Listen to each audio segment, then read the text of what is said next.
जो 50 सभी श्रोताओं को आशुतोष का नमस्कार। श्रोताओं, आप सुन रहे हैं रेडियो चितकारा 107.8 एफएम पर। श्रोताओं, जैसा कि आपको मालूम है कि करीब 1 साल होने को है जब ये कोविड-19 की जो पैंडेमिक है, महामारी है, वो हमारे देश में आई और अब 1 साल में पूरे देश ने काफी अच्छे ढंग से इसको लड़ने के लिए काम किया। आप सभी श्रोताओं का, प्रदेशवासियों का, देशवासियों का सहयोग रहा। लेकिन अब जो एक चुनौती है जिसे हम पूरे देशवासी मिलकर लड़ रहे हैं, हमारे कोरोना योद्धाओं के साथ, हमारे डॉक्टर्स के साथ, और जिन्होंने कोरोना को रोकने के लिए बहुत काम किया है, और पिछले कुछ महीनों में कोविड से जुड़ी हुई वैक्सीन भी इस हमारे देश में आ चुकी है और इनफैक्ट हमारा देश विदेशों को भी ये वैक्सीन दे रहा है। आज रेडियो चितकारा से हम बात करेंगे डॉक्टर नरेंद्र कुमार अरोरा जी से। अरोरा सर, बहुत बहुत स्वागत है आपका रेडियो चितकारा में। बहुत बहुत शुक्रिया सर, मेरे को आमंत्रित करने के लिए। ये मेरा सौभाग्य है। श्रोताओं, आपकी जानकारी के लिए कि डॉक्टर एन के अरोरा जो हैं वो एडवाइजर हैं नेशनल AEFI कमेटी के। जो नेशनल AEFI कमेटी है वो एडवर्स इवेंट फॉलोइंग इम्यूनाइजेशन पर काम करती है। और अरोरा साहब, जो स्थिति है कोविड को लेकर, हमारे श्रोताओं को जो हमें पंजाब, हरियाणा और विभिन्न क्षेत्रों में सुन रहे हैं, और आज हम जब ये रिकॉर्डिंग ऑन एयर कर रहे हैं तो आज हमारी तारीख है 27 फरवरी के आसपास की, 27 फरवरी की। लेकिन हम आपकी ये जो बातचीत है इसको हम अपने श्रोताओं तक बार बार पहुंचाते रहेंगे। तो आज की स्थिति कोविड के जो संक्रमण को लेकर है और देश कहां तक होकर आया, फिर हम वैक्सीन पे बात करेंगे, उसके बारे में बताइए सर। हाँ, तो जहां तक संक्रमण का बात है, तो हम इस समय लगभग 1 करोड़ 10 लाख के आसपास केसेस हो चुके हैं। मृत्यु एक 1.5 लाख के आसपास, 1.5 लाख से थोड़ी ज्यादा मृत्यु हुई है जी। और जैसा कि हम सब लोगों को मालूम है कि पिछले साल सितंबर में रोजाना 1 लाख केस आने लगे थे, सितंबर के बीच में।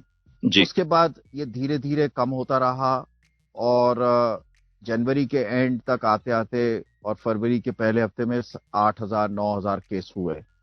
लेकिन ये हम देख रहे हैं पिछले 2 हफ्ते से कि केसेस बढ़ते चले जा रहे हैं। जी। और कल यानी कि 25 तारीख को और 26 तारीख को 16 और 18,000 के बीच में केसेस हुए हैं। जी सर। तो एक तरफ तो हम जैसे कि आपने शुरुआत करी कि इस देश ने कोरोना से जो लड़ाई करी है उसकी पूरी दुनिया में तारीफ हो रही है, बहुत ही अच्छे तरीके से। क्योंकि जब शुरुआत में, जब मार्च 2020 में ये महामारी का प्रकोप शुरू हुआ था, तो पश्चिम के बहुत सारे मीडिया हाउसेस ने, चैनल्स ने, मैगजीन्स ने हमारे देश के लिए एक तरीके से द्रोहकाल घोषित कर दिया था। उनको लगता था कि ये भारत का बहुत ज्यादा नुकसान होगा और सारी दुनिया को। लेकिन आज जो है उन सब का मुंह बंद है। हम लोगों ने जिस तरीके से इस पूरे महामारी का सामना किया है, तो एक तरफ तो सरकार रही, डॉक्टर रहे, लेकिन मैं ये सोचता हूं कि पूरी जनता का, समाज का जितना सहयोग रहा है वो पूरी दुनिया में नहीं उसका उदाहरण है। जी। लोग पहले हंसते थे कि भाई थाली बजाने से या दिया जलाने से क्या फर्क पड़ेगा, लेकिन उससे सारे लोग एक साथ एक सामाजिक एक स्तर पे आ गए कि हमें इससे अपने को बचाना है। और उसकी वजह से लोगों ने अपने मास्क तो लगाए ही, सामाजिक दूरी भी बना के रखी, सफाई भी रखी। लेकिन एक बहुत महत्वपूर्ण चीज है जो हम लोग कई बार नोटिस नहीं करते हैं, क्योंकि ये एक सोच है कि हम लोगों को सामाजिक दूरी बना के रखनी है, हमें अपना मास्क लगा कर चेहरा बंद करके रखना है। ये एक सोच को भी तरह देखे कि आप अगर आप सोचे तो पिछले 1 साल में हम लोगों ने शायद ही कोई शादी अटेंड करी हो, किसी की मृत्यु पे चौथे पे गए हों, हमने कोई जन्मदिन अटेंड किया हो। ये बहुत बड़ी बात है। हम लोगों ने अपने सारे सामाजिक जो जिम्मेदारियां थी उनको छोड़ दिया, और क्योंकि देश को मैं बचाना था। तो जी। मैं पूरी समाज को इस चीज के लिए हार्दिक बधाई देता हूँ। जी सर। और अब जब पिछले 2 महीनों से, खास करके मेरा ख्याल है 16 जनवरी से ये वैक्सीन लगाने की शुरुआत हुई, तो जो 2 तरह की वैक्सीन देश में अवेलेबल है और हमारा देश प्रोडक्शन करके विदेशों को भी भेज रहा है, आप उसके बारे में बताएं हमारे श्रोताओं को। तो एक ये बहुत सौभाग्य की बात है हमारे लिए कि हम शायद दूसरा देश है जिसमें दो हमारी अपनी मेड इन इंडिया वैक्सीन उपलब्ध हैं, और वैक्सीन की मात्रा प्रचुर मात्रा में उपलब्ध है, कोई कमी नहीं है। जी। और हम जितने लोगों को वैक्सीन देना चाहते हैं उनको दे सकते हैं। साथ ही साथ वासुदेव कुटुंबम के अनुसार इस देश ने ये निर्णय लिया कि हम खाली अपना नहीं, अपने मित्र देशों का भी ध्यान रखेंगे और दुनिया के साथ उनको सहयोग करेंगे। जी। तो दो वैक्सीन जो शुरू की गई हैं, एक का नाम कोविशील्ड है, जो पुणे में सीरम इंस्टीट्यूट ऑफ इंडिया उसका निर्माण कर रही है। इसका जो ओरिजिनल रिसर्च हुई थी वो इंग्लैंड में ऑक्सफोर्ड यूनिवर्सिटी में हुई थी, जी। लेकिन वैक्सीन का निर्माण यहां पर हुआ। दूसरी वैक्सीन जो कोवैक्सीन है, भारत बायोटेक करके एक कंपनी है जो हैदराबाद में इसको बना रही है। ये पूर्णतः भारतीय वैक्सीन है। इसका बेसिक R&D जो अनुसंधान हुआ और साथ में जो वैक्सीन बनी है वो दोनों भारत में हुई है। जी। अब रहा इन वैक्सीन की, कोई भी वैक्सीन की दो चीजें बहुत महत्वपूर्ण होती है। नंबर एक, सुरक्षा, क्योंकि वैक्सीन स्वस्थ व्यक्तियों को दी जाती है तो उसका सुरक्षित होना निहायत ही जरूरी है। और ये दोनों वैक्सीन जो भी जिस समय ये लगना शुरू हुआ था 16 जनवरी को, उस समय तक का जो डेटा था उसके हिसाब से पूर्णतः सुरक्षित थे। जी। लेकिन उससे भी ज्यादा अच्छा जो हमारे पास अनुभव है कि अब करीब 1.25 करोड़ लोगों को ये वैक्सीन लग चुकी है, जी। और जिसमें से 10% लगभग 12 लाख लोग हैं जिनको कोवैक्सीन लगी है। बाकी 1 करोड़ से कुछ ऊपर जो है कोविशील्ड लगी है। और ये देखा गया है कि ये पूर्णतः सुरक्षित है, और माइनर साइड इफेक्ट्स जैसे बुखार आ गया, हाथ में जिसमें लगा उसमें दर्द है, थोड़ी सूजन है, एक हरारत सी 1 या 2 दिन के लिए रहना, इसके अलावा और कोई बहुत बड़ा एडवर्स इवेंट नहीं देखा गया।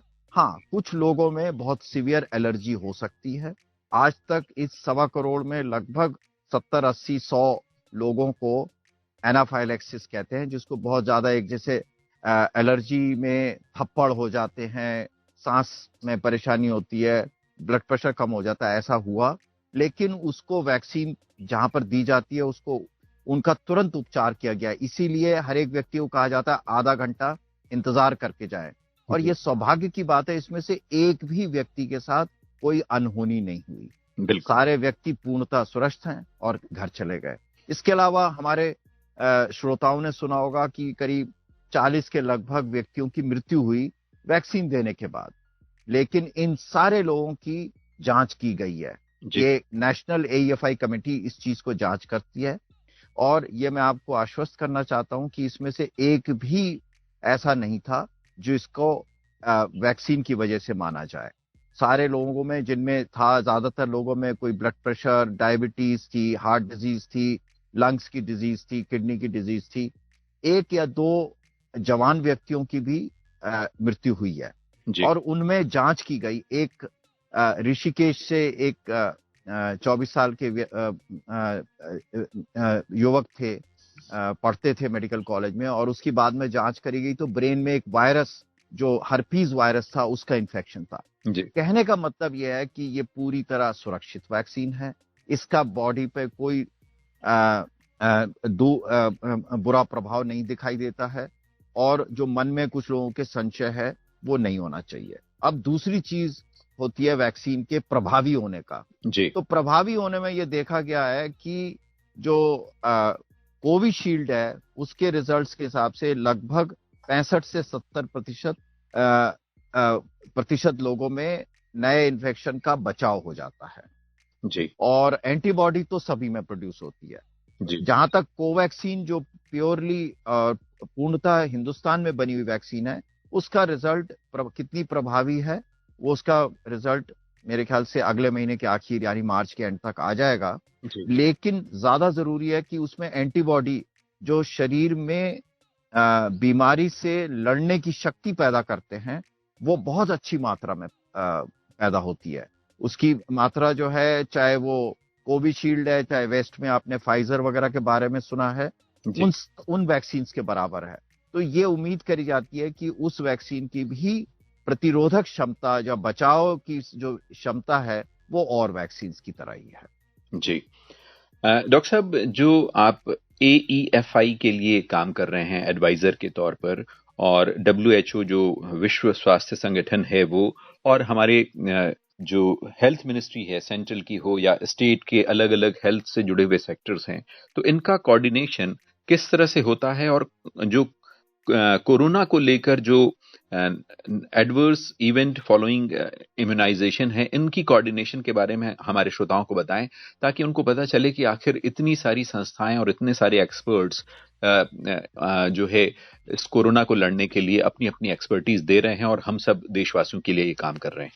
तो मैं यहाँ पर एक बहुत गर्व की बात कहना चाहूंगा, और वो ये है कि भारत में जो AEFI को सर्वेलेंस, उसको निगाह रखने के लिए दुनिया का सबसे बड़ा तंत्र स्थापित किया गया है।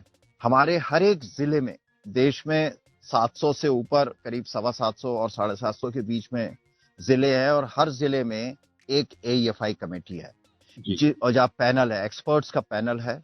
उस पैनल में पहले क्योंकि बच्चों को वैक्सीन दी जाती, तो बच्चों के विशेषज्ञ थे और साथ में पब्लिक हेल्थ के विशेषज्ञ हुआ करते थे।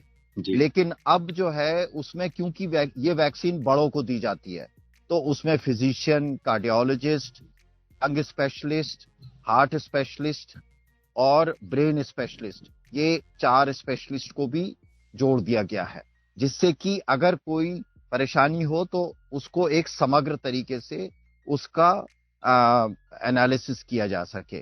जी। अब एक और चीज की गई है, हमने सबने कोविन के बारे में सुना हुआ है।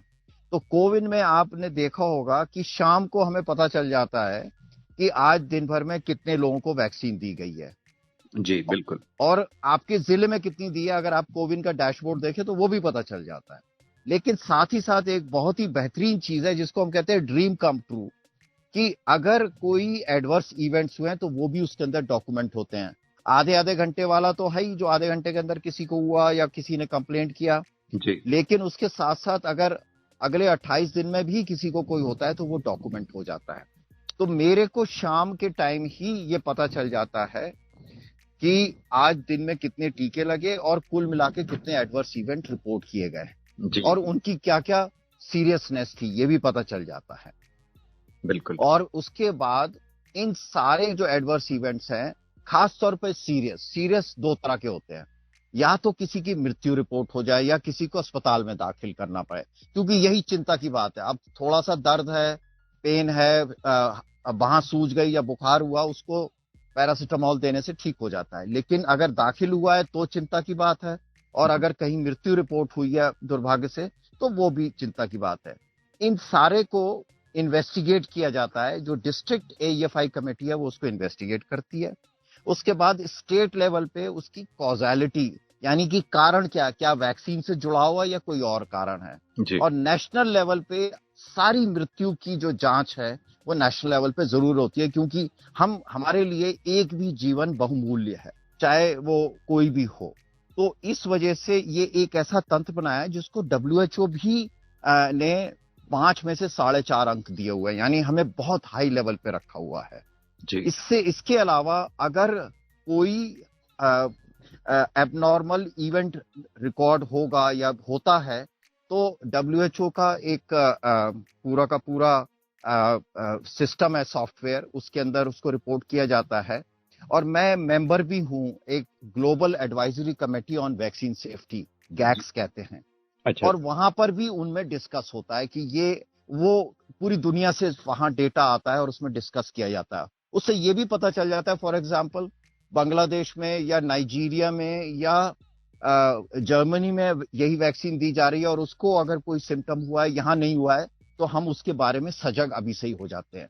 तो एक तरीके से आप देखते हैं कि देश में पूरा एक तंत्र है और हमारे इस तंत्र का जुड़ाव अंतर्राष्ट्रीय स्तर पे भी जुड़ा हुआ है, और जिससे कि कहीं और कोई प्रॉब्लम हो तो वो भी हमें पता चल जाए, और हमारी जो कोई प्रॉब्लम हो तो बाहर भी पता चल जाए। और अब तक का जो पिछले 2 महीने लगभग का जो अनुभव है, क्योंकि दुनिया में वैक्सीन दिसंबर के पहले हफ्ते दूसरे हफ्ते से शुरू हुआ था, जी। तो लगभग हाँ एक दो हाँ तीन तीन महीने होने वाले हैं। तो उसका सारा आंकड़ा जो है सबको उपलब्ध है और देखने को मिलता है, जिससे कि हम लोग अपने को तैयार कर सकते बिल्कुल, बिल्कुल। श्रोताओं, आप सुन रहे हैं डॉक्टर एन के अरोरा साहब से बातचीत रेडियो चितकारा के जरिए। सुनते रहिए रेडियो चितकारा, हम डॉक्टर साहब से अपनी बातचीत जारी रखेंगे। सुनते रहिए। सुनते रहिए radio Chitkara on 107.8 FM. Explore your potential. आप सुन रहे हैं रेडियो चितकारा पर डॉक्टर एन के अरोरा साहब से बातचीत। सर, आपका पुनः स्वागत है इस कार्यक्रम में। हाँ जी सर, नमस्कार जी। धन्यवाद। हाँ सर, जो ये WHO और कोऑर्डिनेशन की आपने बात कही और अंतर्राष्ट्रीय स्तर पर वैक्सीन्स के जो परिणाम मिल रहे हैं उसकी बात आपने हमारे श्रोताओं को बताई, और साथ ही ये भी कहा कि जो थोड़ी बहुत दिक्कतें आई हैं वो बहुत ही नेग्लिजिबल या नगण्य या बहुत ही कम प्रतिशत में है, और ये बहुत अच्छी बात है कि ये जो वैक्सीन के परिणाम है वो बहुत अच्छे आ रहे हैं। सर, आप हमारे श्रोताओं को बताएं कि अब जो ये आयु को लेकर या किनको वैक्सीन दी जानी है, क्योंकि पहली प्रायोरिटी में फ्रंटलाइन वर्कर्स को रखा है प्रदेश सरकार ने, देश सरकार ने, तो आखिर कैसे और कब तक ये आम लोगों को और जो 50-55 से नीचे है उनको भी ये उपलब्ध हो पाएगी? तो अभी जो है, जैसा कि मैंने कहा कि ये वैक्सीन, आपने बिल्कुल सही कहा कि सबसे पहले फ्रंट लाइन वर्कर्स थे। प्रायोरिटी के 4 ग्रुप्स हैं।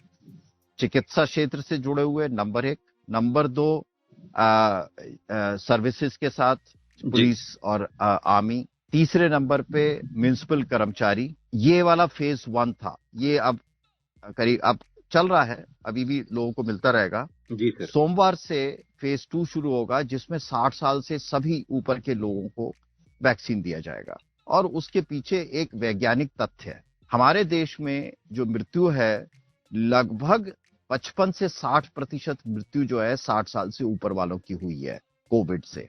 जी। और इनमें 60 से 75% लोगों को कोमॉर्बिडिटी, साथ में बीमारियां होती हैं। 60 से ऊपर ब्लड प्रेशर है, डायबिटीज है, हार्ट की बीमारी है, ब्रेन की परेशानी है, लंग्स की बीमारी है, लिवर है, किडनी है, ये और डिफरेंट तरह के कैंसर्स भी हो सकते हैं। तो इन लोगों को सबसे पहले बचाने का प्रयास किया जाएगा। तो 1 मार्च से इन सबको वैक्सीन दिया जाएगा, और इसमें ये कोई बताने की जरूरत नहीं है कि आपको और कोई बीमारी है कि नहीं। और बहुत ही अच्छी बात यह है कि वैक्सीन सभी को दी जा सकती है। आपको कोई और दवाई मिल रही हो, उसमें कोई समस्या नहीं है। अगर हार्ट डिजीज है और आप ब्लड थिनर्स पे हैं तो भी आपके लिए कोई समस्या नहीं है, आप वैक्सीन ले सकते हैं। आप कैंसर के मरीज हैं और आपको दवाई मिल रही है तो ले सकते हैं। इसी तरीके से आपको स्टेरॉइड्स मिल रहे हैं किसी और बीमारी की वजह से, फेफड़ों की बीमारी की वजह से, तो आप दवाई ले सकते हैं। बस केवल एक चीज का ध्यान रखिए कि जब आप टीका लगवाने जाएं तो जो आपको टीका लगाने वाली बहन जी या डॉक्टर या नर्स, उनको बता दें कि ये मेरे को दवाई मिल रही है। और इसके साथ साथ आपको हमेशा जब भी आप टीका लगवाएंगे, आपको एक एसएमएस उसी समय आ जाएगा। जब आपका टीका लगेगा तो जैसे ही डेटा फिल होता है, आपको एसएमएस आ जाएगा। उसमें एक तो आपको आपका अभिनंदन किया जाएगा कि आपको टीका लग गया है। नंबर 2, आपको उस व्यक्ति का नाम आएगा जिसने आपको टीका लगाया, और उसका टेलीफोन नंबर भी आएगा, और साथ ही साथ एक टोल फ्री नंबर आएगा। तो आपको अगर कोई तकलीफ होती है तो आप उन लोगों से टेलीफोन पे बात कर सकते हैं। इसका मकसद ये है कि जिसको भी टीका लगे उसका पूरा ध्यान रखा जाए और उसको तकलीफ कम से कम हो पाए। जी जी। अब रहा, आपने सवाल पूछा कि 60 से नीचे वालों को कब मिलेगा। तो अभी साथ ही साथ 1 तारीख से 45 साल से ऊपर के वो व्यक्ति जिनके पास डॉक्टर का सर्टिफिकेट होगा कि उनको किसी तरह की बीमारी है, उनको भी ये दवा, उनको वैक्सीन मिल जाएगा। लेकिन हमें लगता है कि ये सब कुल मिलाकर के अगले 3 महीने में पूरा हो जाना चाहिए। मार्च अप्रैल मई के एंड तक या जून में। और उसके बाद बाकी हमारी जो सारी जनसंख्या है उसको वैक्सीन मिल जाना चाहिए। हमारे यहाँ वैक्सीन की कमी नहीं है जी। प्राथमिकता जो सेट की गई है उसका कारण यह है कि सबसे पहले उनको बचाया जाए जिनकी सबसे ज्यादा बीमार होने की संभावना है, और या जिसको अगर बीमार हो गए तो सबसे ज्यादा मृत्यु की या सीरियस बीमारी होने की संभावना है। जी जी। डॉक्टर साहब, इसमें ये एक बहुत ये कहें कि संयोग रहा, या हम हिंदुस्तानियों की, भारतवासियों की जो इम्यून सिस्टम है वो बेहतर रहा कि जैसे जैसे जो कोरोना के आंकड़े बढ़ते गए और अब 1 करोड़ से ज्यादा, लेकिन 97% से ज्यादा की रिकवरी रेट है। ये तो एक आंकड़ा है, लेकिन क्या रिकवरी रेट और कोरोना की वैक्सीन लगाने को लेकर कोई संबंध है, या किसी तरह की भ्रांति तो नहीं होनी चाहिए श्रोताओं को और प्रदेशवासियों को? हाँ, तो मेरे ख्याल से आप ये भी पूछ रहे हैं कि हम लोग आजकल म्यूटेशन या वेरिएंट्स या कोरोना के बहुरूपीय रूप को उसकी वजह से होने वाली समस्या का आप बात पूछ रहे हैं। जी सर। तो ये बात है कि कोरोना का जो हमारे पास वैक्सीन है, अगर हम जितनी जल्दी वैक्सीन लगवाते चले जाएंगे, अगर मैं पहले से ही मेरे में प्रोटेक्शन है, प्रतिरोधक क्षमता है, तो उस स्थिति में मेरे को बीमारी होने की संभावना नए कोरोना वायरस से होने की बहुत कम हो जाएगी, नगण्य हो जाती है। जी। और अगर मैंने टीका नहीं लगाया हुआ तो फिर संभावना बढ़ेगी। इसके साथ ही साथ ये देखा गया है कि जो वैक्सीन है, अगर पहले से ही अगर आपने लगाया हुआ हो तो वो एक तरीके से वायरस दीवार पे अपना सर मारता रहेगा, वो नहीं आ पाता। जी जी। हाँ, उसके बावजूद भी जो जिनको वैक्सीन नहीं लगा है वहां पर समस्या हो सकती है। तो उसके लिए भी पूरे उपाय किए जा रहे हैं 3 तरह से। एक कि पूरी हिंदुस्तान में 10 लेबोरेटरीज में जो भी नया वायरस आ रहा है उसकी सर्वेलेंस की जा रही है। अच्छा। उसका दूसरा कि सर्वेलेंस में अगर, और साथ ही साथ बाहर से आने वाले जो लोग हैं, चाहे इंग्लैंड से आ रहे हों, चाहे साउथ अफ्रीका से, ब्राजील से, उनकी बड़ी निकट से जांच की जाती है और उनको फॉलो अप किया जाता है। 2, और तीसरा, भारत में भी वैक्सीन निर्माता जो हैं अपने को नेक्स्ट लेवल की वैक्सीन के लिए तैयार कर रहे हैं कि अगर कोई ऐसा म्यूटेंट या बहुरूपीय वायरस आता है तो उसको वैक्सीन के द्वारा कैसे रोका जा सके। जी जी। सर, जो वैक्सीन है इसको लेकर लोगों में ये कहें कि चाहे वो मिस इन्फॉर्मेशन के कारण या र्यूमर्स के कारण किसी तरह की हिचकिचाहट, संदेह, भ्रम या गलत जानकारियां हैं, तो इसको काउंटर करने के लिए AEFI और जो अलग अलग प्रदेश सरकार, केंद्र सरकार की टीम है, वो कैसे काम कर रही हैं, और आप हमारे श्रोताओं को क्या एडवाइस करना चाहेंगे कि किसी तरह का जो मिसकॉन्सेप्शन है वो आप दूर रखें? तो सबसे बड़ी मन में लोगों के शंकाएं थी वैक्सीन की सुरक्षा से जी। लेकर के। अब 1.25 करोड़ लोगों को लग चुका है, तो सुरक्षा से संबंधित तो कोई मन में भ्रांति होनी नहीं चाहिए। बिल्कुल सर। और तो हाथ कंगन को आरसी क्या, जब आपने देख लिया कि इतने सारे लोगों को टीका लगा है और सुरक्षित है तो कोई समस्या नहीं है। इसके अलावा कई तरह की भ्रांतियां फैलाई जाती हैं कि वैक्सीन लेंगे तो नपुंसकता आ जाएगी, बच्चे नहीं पैदा होंगे।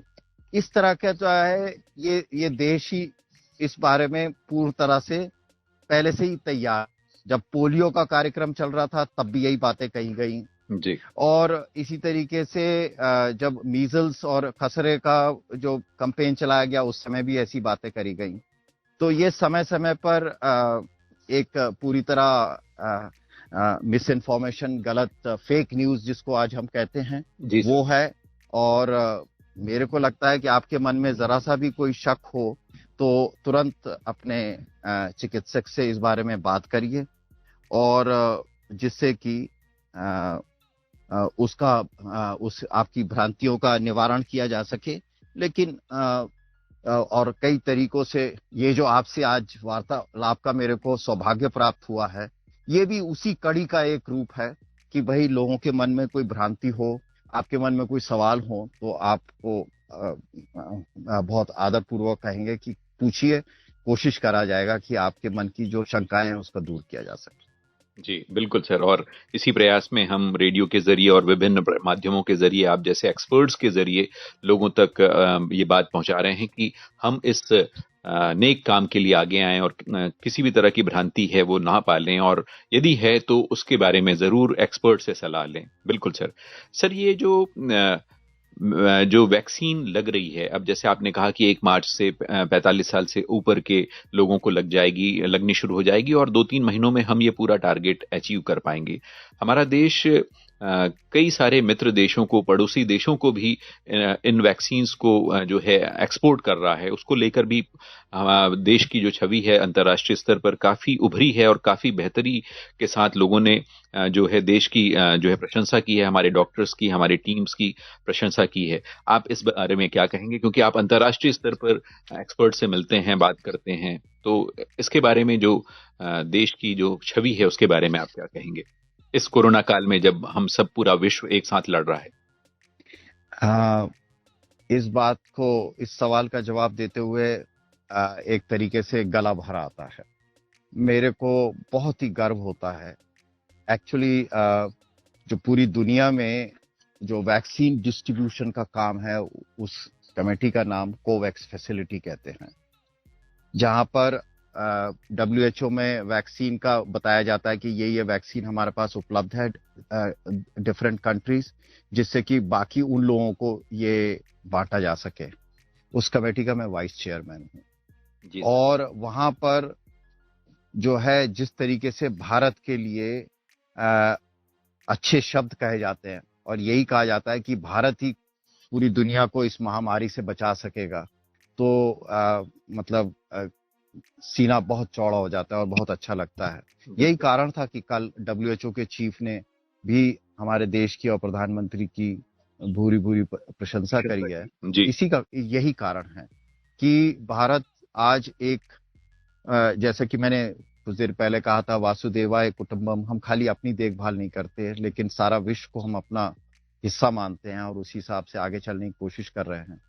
ये उम्मीद करी जा रही है कि अगले साल तक भारत लगभग 250 करोड़ डोजेस प्रति वर्ष बना पाएगा। हमारे अगले 6 महीने में 5-6 नई वैक्सीन आ जाएंगी। और ये खाली वैक्सीन पैसा बनाने के लिए नहीं किया जा रहा, एक्चुअली मानवता को बचाने के लिए किया जा रहा है। और उम्मीद है कि भारत इस चीज में सफल भी होगा, और भारत की छवि तो बहुत कई गुना इस कारण से बढ़ गई। जी, डॉक्टर अरोरा, आपको हमारे जो श्रोता हैं विशेषकर पंजाब और हरियाणा के कुछ इलाकों में सुन रहे हैं, तो अभी पिछले कुछ दिनों में पंजाब में केसेस वापस आने लगे हैं। शायद लोगों ने वो जो 3 नॉर्म्स हैं, सामाजिक दूरी का, मास्क पहनने का और लगातार हाथ धोने का, ये इसमें शायद कोई कमी की है या इग्नोर किया है, या उनको लगा कि ये अब वो उस तरह से महामारी नहीं है। तो उनको आप क्या संदेश देना चाहेंगे इन 3 एडवाइस के अलावा? क्योंकि एक तरफ वैक्सीन आ रही है, वैक्सीन लग जाएगी, इम्यून हमारा सिस्टम हो जाएगा और हम इससे संक्रमित नहीं होंगे, लेकिन ये स्प्रेड फर्दर ना हो, ये संक्रमण और ना बढ़े, इसको लेकर डॉक्टर अरोरा आप क्या कहेंगे? तो मेरी सबसे हाथ जोड़ के विनती रहेगी कि जिसको कोविड एप्रोप्रिएट, जो कोविड के लिए उचित व्यवहार है, उसको बिल्कुल ना छोड़ें। जैसे कि आपने बहुत ही सही कहा, मास्क पहनना, सामाजिक दूरी बनाए रखना और बार बार हाथ धोना निहायत ही जरूरी है। इसमें थोड़ी सी भी लापरवाही जो की गई है, उसकी वजह से पंजाब में केस बढ़ने लगे। महाराष्ट्र का हालत देखिए, उसमें बहुत सारे केस बढ़ गए। जी सर। केरल जिसको हम केरल मॉडल कह रहे थे, वहां पर भी ऐसी लापरवाही की गई और वो हो गया। और मैं यहाँ ये बताना चाहूंगा कि ऐसा और भी प्रदेशों में धीरे धीरे होने लगा है, NCR रीजन में होने लगा है। और उसका कारण ये है कि अभी हमारी 70% जो जनता है वो, उसको इन्फेक्शन नहीं हुआ है। और जब इन्फेक्शन नहीं हुआ है तो इसका मतलब मेरे में प्रतिरोधक शक्ति नहीं है, तो मेरे में इन्फेक्शन फैल सकता है।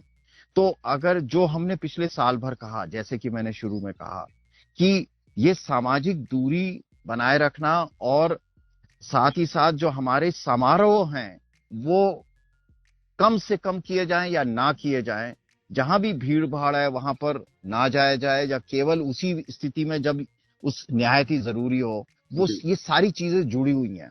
मैं खाली मास्क पहनूं लेकिन मैं शादियों में ऑर्गेनाइज करना शुरू करे, 5-5 6 हजार लोगों की शादियां शुरू हो जाती हैं। ये हमारे लिए घातक है। और आपने सुना होगा कि कई बार शादी में 100 लोग एक साथ इन्फेक्ट हो जाते हैं, जी या सर। इसी तरह और समारोह में। तो सामाजिक समारोह को भी मेरे को लगता है उससे बचना चाहिए। और जो तीन ये जो प्रमुख हमारे कदम हैं, उसमें टीका लगना तो एक चौथा कदम है। ये 3 कदम पहले हैं। जी सर। मास्क लगाना, सामाजिक दूरी रखना और हाथ धोना, ये सबसे पहले है। बिल्कुल सर। डॉक्टर एन के अरोरा, आप जो ये जो वैक्सीन है, अब ये धीरे धीरे इसका प्रतिशत बढ़ता जाएगा, लोगों तक पहुंचती जाएंगी और कम उम्र 45 से भी नीचे आने वाले समय में लगेगा।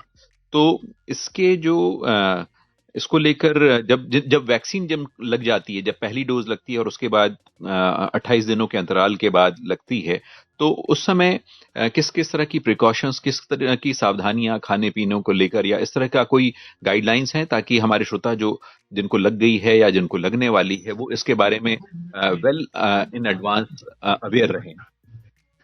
देखिए साहब, टीका लगने के बाद भी किसी तरह की कोई कोताही नहीं करनी। हमें अपने व्यवहार में को ये अपने जीवन का हिस्सा बनाना होगा। जी। और जब तक अगर ये जीवन का हिस्सा नहीं होगा तो ये तो टीका लग जाए या नहीं लगे, इस व्यवहार में कोई भी परिवर्तन नहीं कर रहा, जब तक कि कोविड समूल इस देश से और इस दुनिया से ना खत्म हो जाए। दूसरी चीज ये है कि खाने पीने का कोई प्रतिबंध नहीं है। आप जब टीका लगाते हैं तो एक नॉर्मल आम दिनों की तरह अपनी जो दिनचर्या है इसको करते रहिए। खाने पीने में कोई रोक नहीं है, कोई विशेष चीज का कोई सेवन करने की आवश्यकता नहीं है। इसमें भी कई तरह की भ्रांतियां फैली हुई हैं, वो बिल्कुल निर्मूल हैं और उन पे ना ध्यान दिया जाए। जी सर। जी।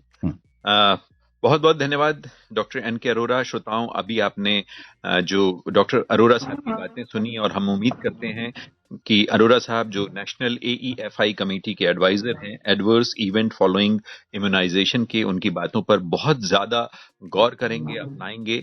और अरोरा साहब, आपसे फिर से हम अपने श्रोताओं के लिए आपसे इस वैक्सीन की जो जैसे जैसे प्रोग्रेस होगी और फिर से हम आपसे बात करके आपकी एक्सपर्टीज को अपने श्रोताओं तक पहुंचाना चाहेंगे। आपने हमारे लिए वक्त निकाला और श्रोताओं से बात की, बहुत बहुत धन्यवाद सर। मेरा सौभाग्य। धन्यवाद।